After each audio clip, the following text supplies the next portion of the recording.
Hello everyone, আসসালামু আলাইকুম। তোমরা আশা করি আল্লাহর রহমতে অনেক ভালো আছো। এই অভিশপ্ত কবরস্থান এপিসোড 4 এ সবাইকে স্বাগতম। তো গাইস, পুরো ঘটনাটি জুড়ে আমি নিরুপসী নিয়ে তোমাদের সাথে আছি। তোমরা কে কোথা থেকে দেখছো অবশ্যই কমেন্টে জানিয়ে দিও। তো মূল স্টোরিতে যাওয়া যাক। স্বামীর কথাটি শুনে আসিফের মা কিছুটা অবাক হয়ে উত্তর দেয়, "আমি আবার কার সাথে কথা বলবো? আমি তো চুপচাপ এখানেই বসেছিলাম।" স্বামী এরকম উত্তর শুনে আর কিছুই বলতে পারে না আসিফের মাকে। স্বামী শুধু ভাবছিল তাহলে কি সে ভুল কিছু শুনেছে। এরপর ভাবলো হয়তো ভুল কিছুই শুনেছে। তাহলে মৃত মানুষ কি করে আবার ফিরে এসে কারোর সাথে কথা বলতে পারে নাকি? এরপর স্বামী কিছুটা স্বাভাবিক হয়ে তার শাশুড়ি মাকে নিয়ে খাবার টেবিলে যায় রাতের খাবার খেতে। আসিফ, আবির, স্বামী এবং তাদের মা ৪ জন মিলে একসাথে খাবার টেবিলে রাতের খাবার খাওয়া শুরু করে। খাবার খাওয়ার মাঝখানে আসিফের মা হঠাৎ খুব রেগে খাবারের প্লেটটা ছুঁড়ে মেরে মেঝেতে ফেলে দেয়। এটা দেখে সবাই দাঁড়িয়ে যায়। এরপর আসিফের মা পাগলের মতো হাসতে থাকে। সে হাসতে হাসতে কেঁদে ফেলে, আবার কাঁদতে কাঁদতে হেসে ফেলে। তাকে হঠাৎ এরকম অদ্ভুত ব্যবহার করতে দেখে সবার ভয় পেয়ে যায়। তারা কিছুই বুঝতে পারে না যে তাদের মায়ের আবার হঠাৎ এমন অদ্ভুত ব্যবহার করছে কেন। আসিফ এবং আবির তাকে ধরতে যায়, কিন্তু তাদের মা তাদের প্রচণ্ড শক্তিতে ধাক্কা দিয়ে মেঝেতে ফেলে দেয়। আসিফ, আবির কেউই বুঝতে পারে না যে তাদের সাথে এটা কি হচ্ছে। তাদের মা হঠাৎ এতটা অদ্ভুত ব্যবহার করছে কেন। এরপর তাদের মা হঠাৎ চিৎকার করে কাঁদতে কাঁদতে বলতে থাকে, "কেউ বাঁচবে না, কারো বাঁচা উচিত হবে না, তোরাও বাঁচবি না। সবাইকে ডাকছে, সবাই তার কাছে যাবে।"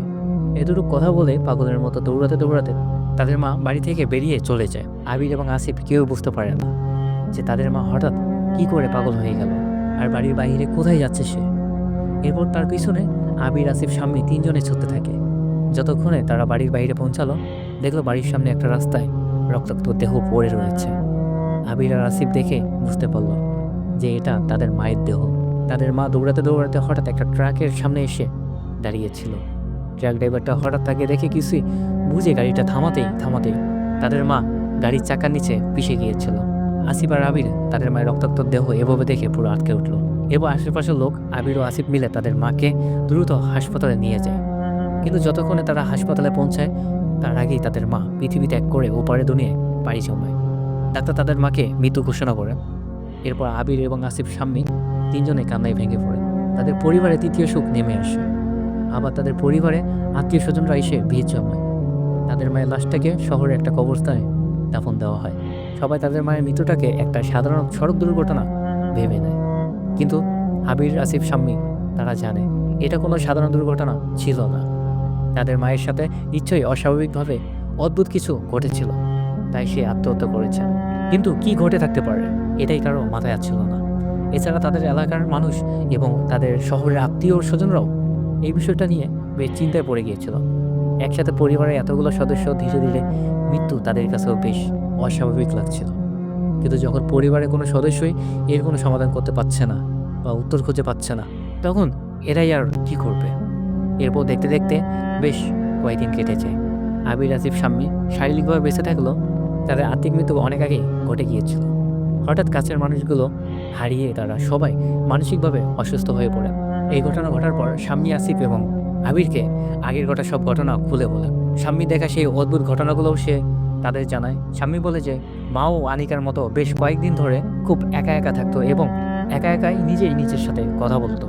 এই কথা শুনে আসিফ এবং আবির কিছুটা আন্দাজ করতে পারে যে এই দুজনের মৃত্যুর মধ্যে নিশ্চয়ই কোনো সম্পর্ক রয়েছে, কিন্তু কি সম্পর্ক থাকতে পারে এটাই তারা কেউ আন্দাজ করতে পারে না। তাদের জীবন যেন ধীরে ধীরে আরও বেশি অস্বাভাবিক হয়ে যাচ্ছিল।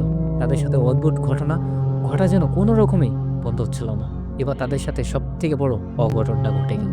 সেদিন আসিফ একটা জরুরি কাজে ব্যাংকে যায়, আর এদিকে আবিরও বাড়িতে ছিল না।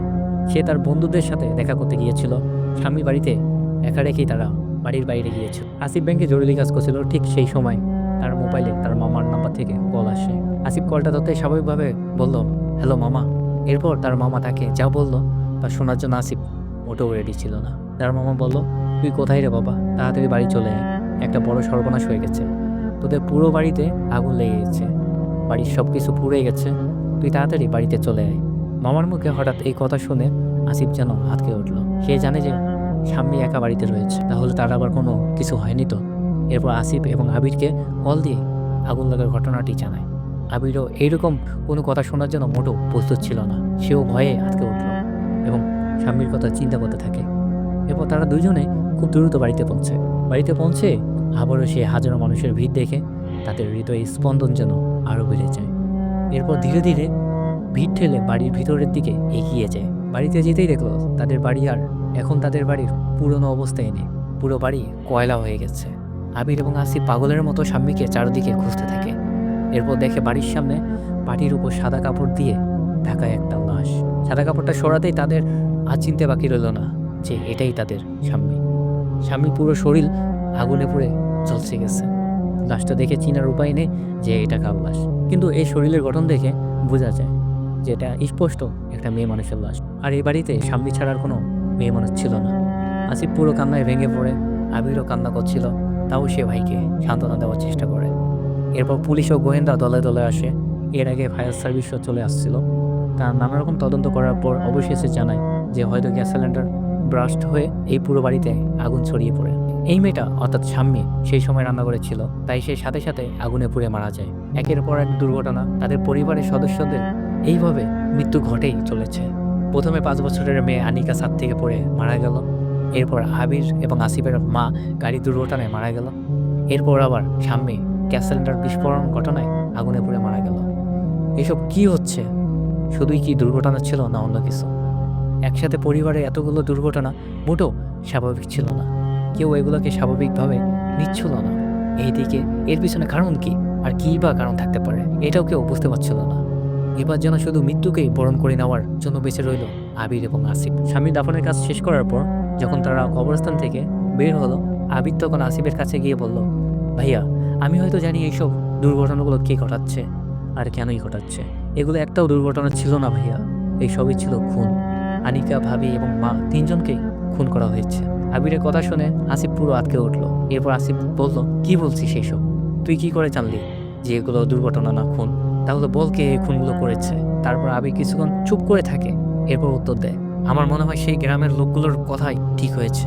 লোকগুলো বলেছিল ওটা একটা অভিশপ্ত কবরস্থান, আর ওইখানে যাদেরকে কবর দেওয়া হয় তাদের কারো আত্মাই আর শান্তি পায় না। তারা আবার তাদের পরিবারের কাছে ফিরে আসে এবং তাদের পরিবারের সদস্যকে খুন করে সাথে করে ওপরে দুনিয়ায় নিয়ে যায়। আমার মনে হচ্ছে তাদের বলা কথাগুলোই ঠিক। আমাদের বাবার আত্মা আবার আমাদের মাঝে ফিরে এসেছে এবং পরিবারে ফিরে এসে আনিকা, মা এবং স্বামী সবাইকে খুন করেছে। তাহলে তুমিই বলো, একসাথে এতগুলো দুর্ঘটনা হয় কি করে? আবিরের কথা শুনে আসিফ আবার খুব রেগে গেল আর আবিরকে বলল, তুই কি আসলেই পাগল? এইসব অভিশাপ বলে কিছু হয় না। মৃত্যুর পর মানুষের আত্মা আর কখনো ফিরে আসে না। এইসব কিছুই কেবল একটা দুর্ঘটনা ছিল। তুই এই বিষয় নিয়ে আর একটা কথা বলবি না। আবির একটা ভিন্ন রকম জিনিস নিয়ে চিন্তা করছিল, কিন্তু আসিফ বরাবরই জিদি স্বভাবের ছেলে। সে কিছুতেই এই অভিশাপ কথাটি মেনে নিতে রাজি না। তাদের বাড়ি থেকে তাদের মামার বাড়িটা খুব একটা বেশি দূরে না, তাই রাতে আবির এবং আসিফ তার মামার বাড়িতে থাকতে চায়, কারণ তাদের নিজেদের বাড়ি আর এখনকার উপযুক্ত নেই। রাত তখন প্রায় 9টা বাজে। বাড়ির সবাই একসাথে বসে আছে। সবাই আসিফ এবং আবিরকে নানা রকম কথা বলে সান্ত্বনা দিচ্ছিল। তাদের আর এই পৃথিবীতে আপন বলে কেউ রইল না। তারা সবাই একে অপরের সাথে কথা বলছিল। তাদের সবার কথা বলার মাঝখানে হঠাৎ আসিফ উঠেও বলল, তাকে একটু ব্যাংকে যেতে হবে, অফিসের আর্জেন্ট কাজ আছে। ব্যাংক থেকে কেন যেন তাকে যেতে বলছে।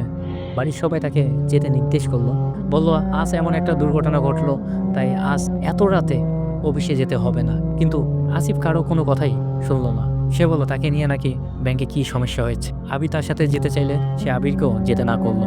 এরপর সে তার মামার প্রাইভেট কারটা নিয়ে অফিসের পথে ছুটলো। আবির বেশ অবাক হয়ে গিয়েছিল। আজকের দিনে তার স্ত্রী মারা গেল আর রাতের বেলাতেই সে সেটা ভুলে অফিসে যেতে চাচ্ছে। এরপর এটা নিয়ে আর বেশি কিছু ভাবলো না সে। রাত তখন প্রায় 12টা বাজে। নিজের ঘরে একা একা বসেছিল আবির। এরপর ভাবলো, এত রাত হয়ে গেল, এখনও তার ভাইয়ার কোনো খবর নেই, বাড়িতে আসছে না কেন? এটা ভাবতে ভাবতেই তার মোবাইলে আসিফের নাম্বার থেকে একটা কল আসলো। নাম্বারটা দেখে আবির দ্রুত কলটি ধরলো। কলটি ধরতেই উপাস থেকে আসিফের কাঁদো কাঁদো কণ্ঠে ভেসে আসলো। আসিফ এমনভাবে কথা বলছিল যে মনে হচ্ছিল সে কোনো কিছু দেখে প্রচণ্ড ভয় পেয়ে গেছে। আসিফ কাঁদতে কাঁদতে আবিরকে বলতে লাগলো, আমায় বাঁচা ভাই, সেই গ্রামের লোকজনের কথাগুলোই ঠিক হয়েছে। বাবার আত্মা আবার ফিরে এসেছে, আমায় বাচ্চা। গাইস, অভিশপ্ত কবরস্থান এপিসোড 4 তোমাদের কেমন লাগলো অবশ্যই কমেন্টে জানিয়ে দাও। আর অভিশপ্ত কবরস্থান এপিসোড 5 খুব তাড়াতাড়ি চলে আসবে। ভিডিওটি কেমন লাগলো অবশ্যই তোমরা কমেন্ট করে জানিয়ে দিও। ততক্ষণ অবধি সবাই সুস্থ থেকো, ভালো থাকো, আল্লাহ হাফিজ।